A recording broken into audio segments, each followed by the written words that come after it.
Shabbat Shalom. Rav Kook was the first rabbi, Binat Israel, of the state of Israel. He was instrumental in establishing something we call religious Zionist, a pioneer that modern Orthodoxy should embrace Zionism. He does an incredible teaching about Passover, specifically talking about why we have two matzot. We have one early in the Passover story that everyone gets to pass around, the matzah. And then we have the second one, the middle piece that is broken off, the afikomen, which is the dessert. And if you ever experience a traditional Seder, what happens is one who finds the afikomen, the dessert, has to negotiate with the head of the Seder in order to get a prize, and then that matzah has to be eaten. So Rav Kook wanted to know, which matzot, which one's more important? The first one or the second one? And for Rav Kook, it's the second one, because it's something that we have to find. And sometimes in our world, the Jewish people are lost. And even though it may feel that we are lost, it's the act of each of us that goes and picks someone up during their darkest period. And I look out into this congregation, and I know that many of you, at moments, b'miuchad, especially with our health, feel lost. Waiting for a report, long admission stay, surgeries. It's a brutal component of the human condition. Deaths. So we have this duty to find ourselves when we are lost. And even Moshe Rabbeinu, Moses, our teacher, Moses, our father, Moses, a prophet who will never embody his qualities, he too was lost. After redeeming the people Israel, and as Cantor Whitner talked about so beautifully last week with Shabbat Shirah, that chirut, that taste of freedom, now things are chaotic for him. He was completely lost, anxious, concerned, and didn't realize how to minister to the affairs of the Israelites. And then comes in his father-in-law, Jethro,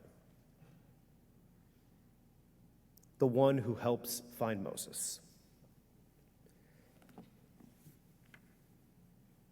Exodus chapter 18 says Jethro, the minister of Midian, the Hebrew is Kohen, by the way. But then the Torah refers to him as Moses' father-in-law. And for our rabbis, they are in complete awe. One who rejects the idolatry of the Midianite gods, someone who is the Getem Hashema, the kind soul, a Shem Tov, a great name, believes in the one true God of Israel. And our rabbis, through this beautiful midrashic interpretation, go back and forth wondering, was it possible that Jethro knew the secrets of the Torah before he ever met Moses? Because he represents goodness. He represents kindness. And above all, he represents the tenets for what it means to be a leader.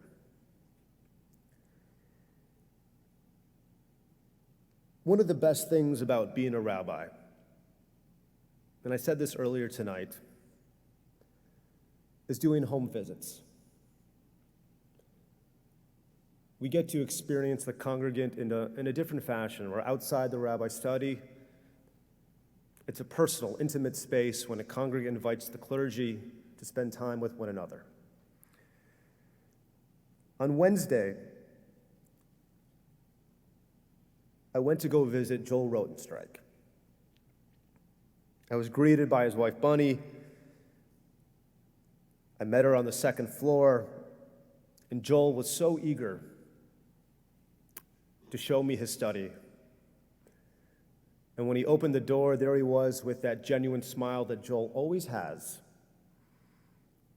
wearing awesome socks, red Vans, and we entered the study. And the number one rule, and I know Joel and Bunny are watching because I want to honor him tonight, but they couldn't make it due to some exposure. Don't touch his books. But if you ever have the privilege to go into his study,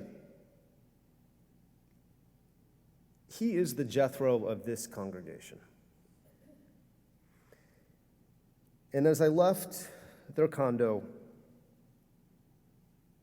I studied the parashah, and I called Bunny and said,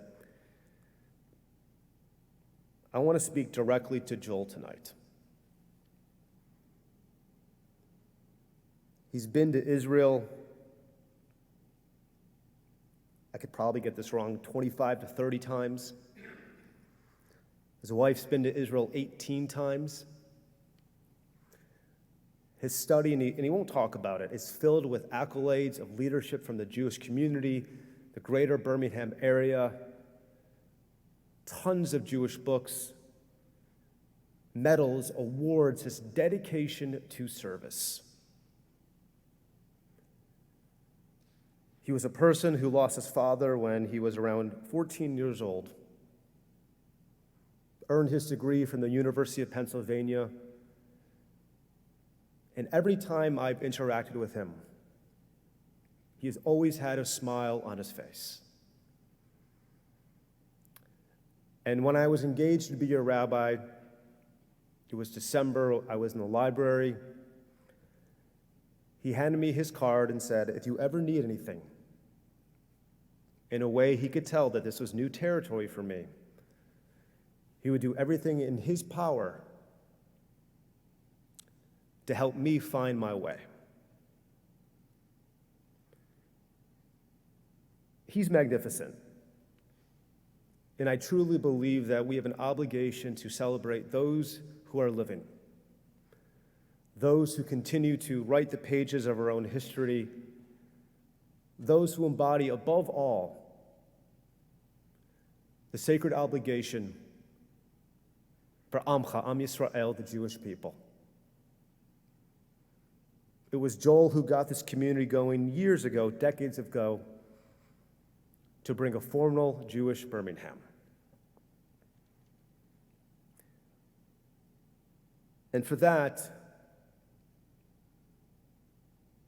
he is our Jethro of this congregation. So Joel, I know that you are watching tonight, and if you were here, we would take you before the ark and bestow a blessing upon you.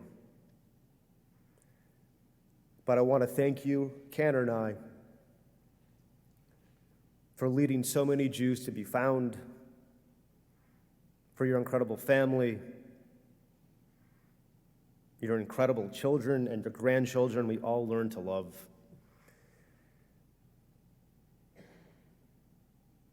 Jethro is considered one of the greatest in our tradition. And Joel, you are one of the greatest of Jewish Birmingham.